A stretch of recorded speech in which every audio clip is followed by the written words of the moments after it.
Good evening, everybody. This is Cinnamon Noir. And this is the Ramen Shop. This little hotel area, or hospital area, just so you know, is where you show up in Omake Mode if you lose a life. Okay. It's based on Zangyo Mode, which is kind of strange because this Omake Mode is based on the normal playthrough. Anyway, what I'm going to show you today is the single hardest bit of content in the entire game. It requires more clutch platforming and like getting through levels without getting hit by enemies than any other segment in hard mode or easy mode. It's tough. And I gotta say, I actually get through this relatively simply this time, but trust me, this is a real this is a real nail biter, this level. So it's even sillier. Just appear. They just appear and disappear below you. By the way, if you try to get that extra life, you will be killed. Never try to get that, it's a trap. God. Like many things in this. This is the most diabolical level compared to the others, in addition to being the hardest. It has so many ways to trick you into dying. Here's one of them. Yeah. I almost fell for it right there.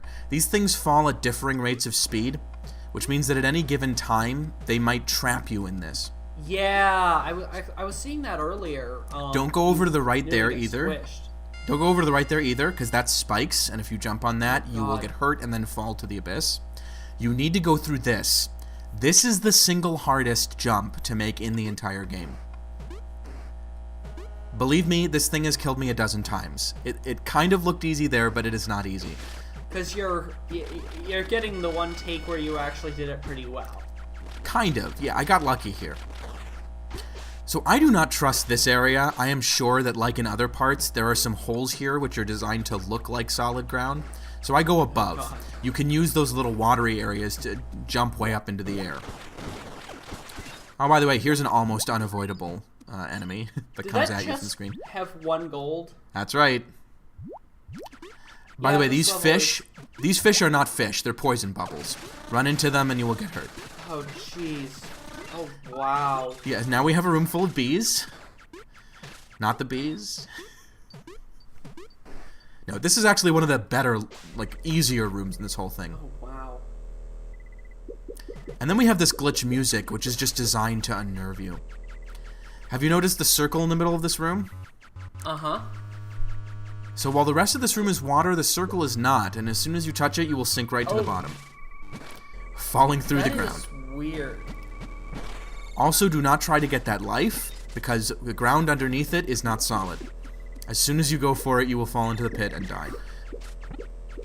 There are, I think, 3 or 4 extra lives in this bonus area. They are all decoys. Try to get any of them, and you will not only lose a life, but be sent back to the beginning of all of this. It's awful. But the worst is yet to come, believe me. We haven't even seen all of the tricks that this game has up its sleeve. That's nasty.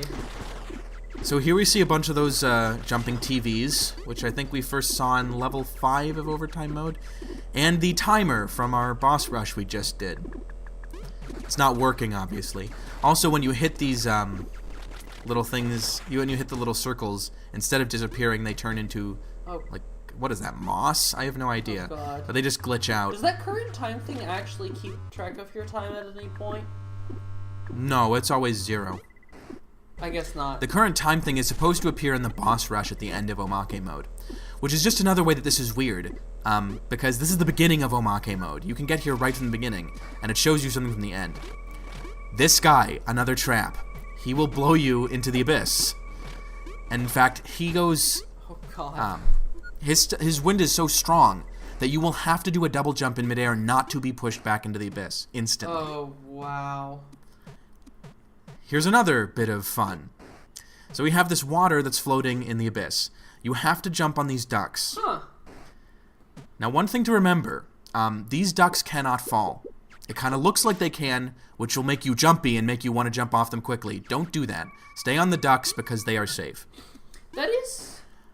I have also died here. This is a tricky jump. It doesn't look like it, but if you hit your head on any of these, you plummet to the bottom. That is actually one interesting way to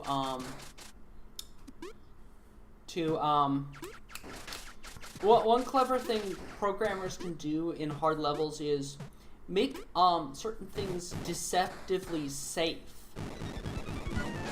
In other words, So does this area look familiar at all?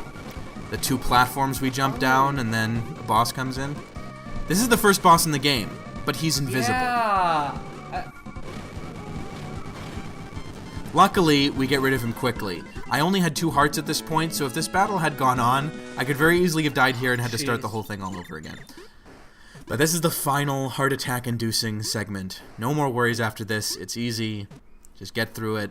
Oh, don't fall. Don't fall in these holes, by the way. Have That those would things completely jump down on you. eliminate the point. Yeah, you can get rid of them from here with the spread shot, which I highly recommend. So I was lying, actually. Defeating the boss is not the end of your stress. You have to keep going. But now it's reasonable. Okay, here we are in the actual ending.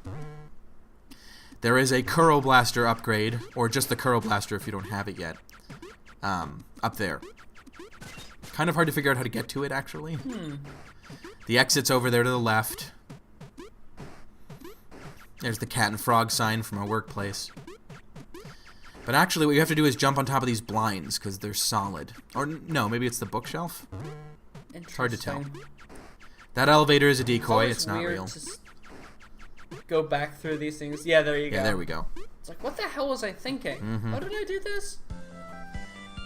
Well, in this, I'm wondering what the hell was the creator thinking. Yeah, true. So now we have the Kero Blaster again. So, this was the hardest content in the game.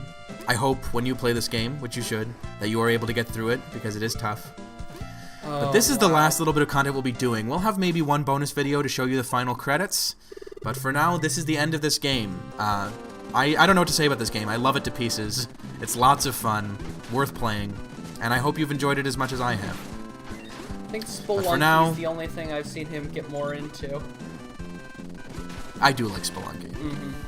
Anyway, good night, everybody. Good night, everybody.